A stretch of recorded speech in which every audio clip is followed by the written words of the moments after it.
Women TV के साथ मैं हूँ शिरीन करीम। आज हम मौजूद हैं आईजीपी ऑफिस में। आइए हम जानते हैं कि गिलगित बल्तिस्तान में मुहर्रम उल हराम की सिक्योरिटी के हवाले से क्या इंतज़ामात किए गए हैं। मुहर्रम के लिए इस साल हस्ब साबिक एलाबोरेट सिक्योरिटी के इंतज़ामात कर दिए गए हैं और जो इमाम बारगाह हैं उनकी कैटेगराइजेशन हो चुकी है। पास्ट हिस्ट्री, मौजूदा जो सिक्योरिटी की ओवरऑल सिचुएशन है उसके मुताबिक उनको ए, बी और सी कैटेगरी में तकसीम किया गया है। 6000 के लगभग सिक्योरिटी पर्सनल मुख्तलिफ मजालिस और जुलूसों को सिक्योरिटी प्रोवाइड करेंगे। वफाकी हुकूमत को हेलीकॉप्टर के लिए भी कहा गया है। जो सिविल आर्म फोर्सेस है उनकी रिक्विजिशन जा चुकी है।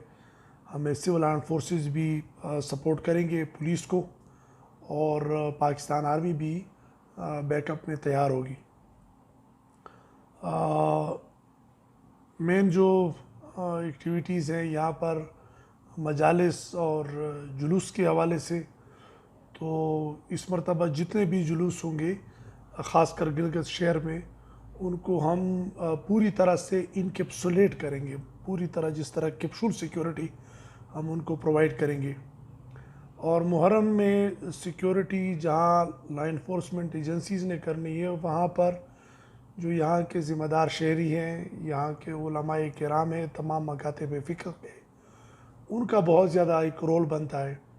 तो पीस कमेटीज़ के साथ हम मीटिंग कर चुके हैं और यहाँ के जो सियासी क़ियादत है या जो सोशल वर्कर्स हैं वो तमाम के तमाम पुलिस के साथ शाना बशाना करें, और हम ये उम्मीद रखते हैं कि इंशाल्लाह मुहर्रम खैरियत से हम गुजार सकेंगे। कितने जो इमाम बारगाह इनको हसास करार दिए गए? 24 इमाम बारगाहों को सबसे ज़्यादा हसास करार दिया गया है। लेकिन इस मरतबा जो रीजनल सिक्योरिटी सिचुएशन है उसके तनाजुर में हम कहीं पे भी सिक्योरिटी को फार ग्रांटेड नहीं ले रहे। मसलन में गिज़र की हमारी जो इमाम बारगाहें हैं वो सिक्योरिटी थ्रेट के हवाले से कैटेगरी सी में है। लेकिन इस मरतबा जो मखसूस सिक्योरिटी के हालात हैं उसमें हम उनको कैटेगरी एक पर जितनी सिक्योरिटी होती है हम कोशिश करेंगे कि उस तरह की सिक्योरिटी का हम इंतज़ाम कर सकें।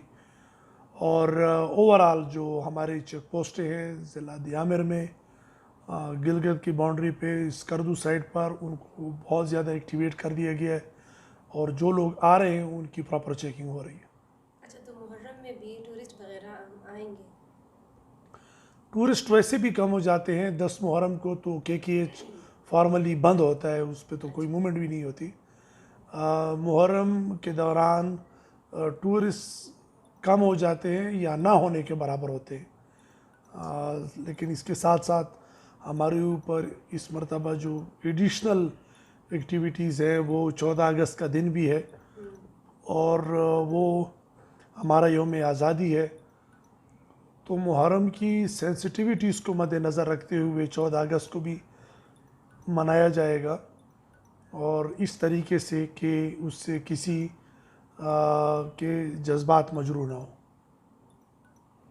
अमन कमेटी वालों के साथ आप लोगों की कोई मीटिंग वगैरह हुई है कि नहीं गिलगित बल्तिस्तान की? पहली मरतबा पीस कमेटी को मैंने ख़ुद अपने ऑफ़िस में बुलाया और उसमें तमाम GB से जितने भी मेंबरान हैं वो तशरीफ़ लाए थे और तफसील से हमारी गुफ्तगू हुई। उसमें उलमा हज़रात ने बड़े ही अच्छे और खैर सगाली के जज्बात का इज़हार किया अपने दूसरे मकातिब फ़िक्र के मुसलमान भाइयों के लिए, और हमें उम्मीद है कि उनका इस मरतबा एक बड़ा ही इफ़ेक्टिव और वाज़ेह रोल रहेगा।